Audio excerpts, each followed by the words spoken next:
Hey guys, happy Tuesday and welcome to Morning Joe with me, Jim. And today I want to talk about something. It's very interesting, a phenomenon that the psyche of home buyers ebbs and flows, right? But if you can kind of overcome that, I think now is actually a really, really good time to buy. And here's why.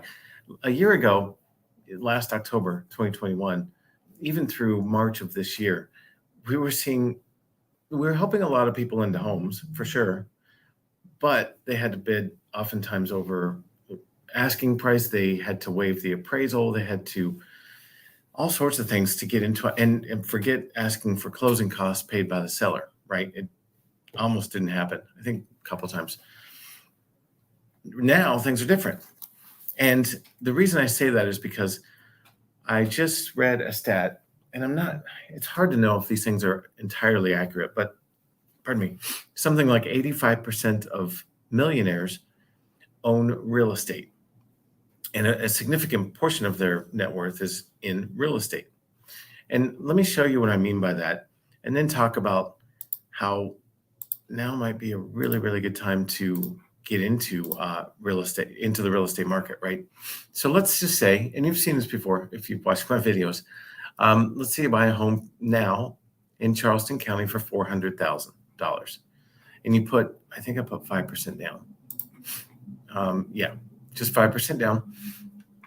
Cash flow is a little tight, right? Compared to rent of the average house.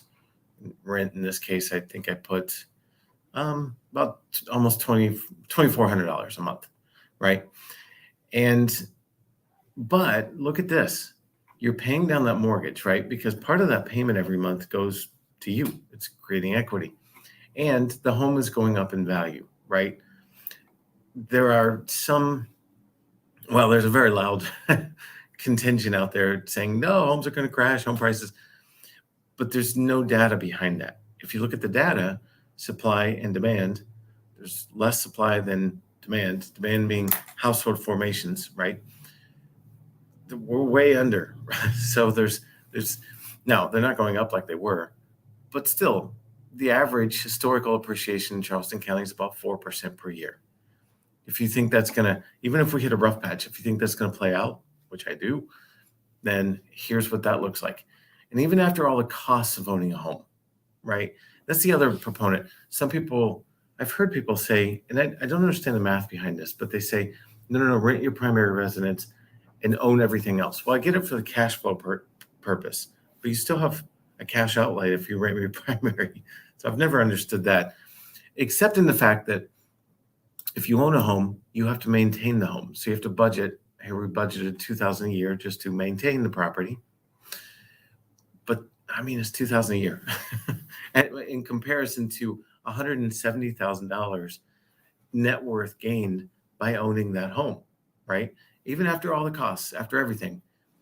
And look at this. This is why it's a really good time, I think, to buy a home, because right now, last year, the biggest complaint I got were people falling out of the home buying process because they got discouraged. They put offers on 4 or 5 or 6 houses and all got outbid and never got the house they wanted, and they got discouraged.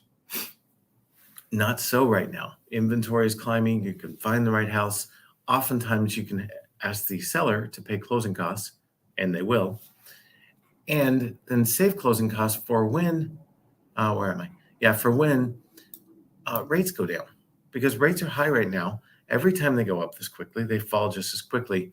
There's a lot of stuff there that's something for another day's video. But let's say you refinance at 5%. Let's say rates go down to 5. You refinance, and look what happens. All of a sudden, cash flow gets better. Everything goes better. But what's going to happen when rates fall to 5%? The housing market is going to take off again and get hot again. Maybe not as hot as last year, but certainly hot. Certainly more difficult to get the seller to pay closing costs or get a good deal. So should you get into the home market right now? Look, if you want to build wealth, it's a great thing to get into. You practically need real estate to build wealth. Or at least most people use it to build wealth. And you can see the numbers. $170,000 to $230,000 swing in your net worth just by buying a home. If I can help you get started on that today, let's start with a pre-approval, run some scenarios for you that fit your purchase price, your scenario, down payment, etc., and see if we can start on that process toward home ownership and wealth building. It really is a great way to build wealth. Most people use it and do it, and then we can talk. Maybe I'll do a video on this tomorrow. We can talk about strategies to get into a home and actually have multiple properties over time. We'll talk about that tomorrow. Have a great day. Have an awesome